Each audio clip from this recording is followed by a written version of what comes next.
किया कि उन्होंने एक हाई पावर कमेटी का गठन किया है और मैंने यही कहा कि आपकी पहले भी सरकार थी और पहले भी ये कमेटी बनी थी, एक सब कमेटी बनी थी, कैबिनेट सब कमेटी बनी थी। उस सब कमेटी ने रिपोर्ट भी दिया था और हुआ कुछ नहीं। फिर आप चलते बने, फिर सरकार बनी, उसने भी कुछ नहीं किया, चलते बने। पर आज फिर आपकी सरकार बनी है, एक कमेटी बनाई गई है। जितने भी इश्यूज हैं, उनके जितने भी ग्रीवेंसेस हैं इन डेली वेजेस को लेकर, वो सरकार के ध्यान में है। चाहे वो फाइनेंशियल इम्प्लीकेशन हो, चाहे उनका स्टेटस हो, कितना नंबर ऑफ डेली वेजर्स हैं, सारे सरकार के टेबल पे पड़े हैं। सरकार इस इशू को रिजॉल्व करना चाहती तो with the stroke of one pen सरकार कर सकती, पर हुआ नहीं। तारीख पे तारीख दी गई है और इसके अलावा भी कई ऐसे लोग हैं, कई ऐसे वर्कर्स हैं जो विभिन्न विभिन्न डिपार्टमेंट्स में काम कर रहे हैं मिनिमम वेजेस से भी नीचे। उनका क्या, सरकार का क्या रुख है उनकी तरफ?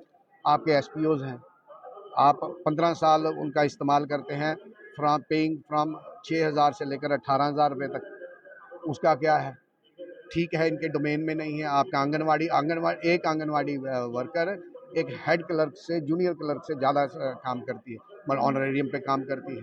अगर सरकार के डोमेन में नहीं है, सरकार लिख सकती है, ये हाउस एक रेजोल्यूशन अडॉप्ट कर सकता है, ये कार्य तो करने चाहिए।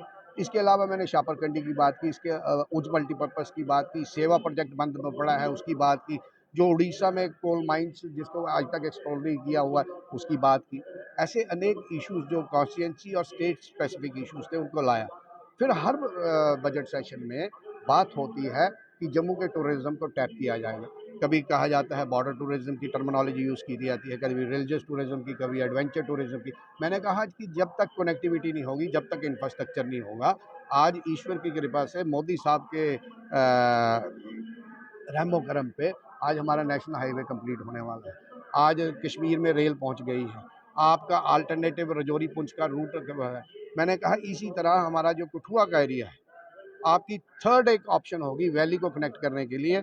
अगर एक प्रोजेक्ट है starting from Kathua to Basohli, Basohli to Bani, Bani to Bhaderwah, और इसके लिए शतरकला टनल भी इसमें है। 30,400 करोड़ रुपए का प्रोजेक्ट है ना।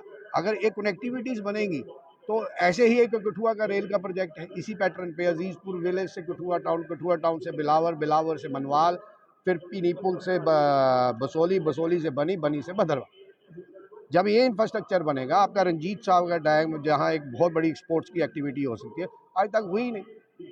तो ये सारी बातें तभी होगी जब आपके पास इंफ्रास्ट्रक्चर होगा। एक सवाल मेरा आपसे भी रहेगा, पिछले 10 साल से आपकी सरकार रही है, ये काम तो आपकी सरकार हमारी सरकार ने ही की बदौलत ही आज रेल वहाँ पहुँची है। हमारी सरकार के बदौलत ही हमारा नेशनल हाईवे प्रोजेक्ट कंप्लीट होने वाला है। हमारी सरकार की बदौलत ही ये 30,400 करोड़ के प्रोजेक्ट के ऊपर कंसीडर किया जा रहा है।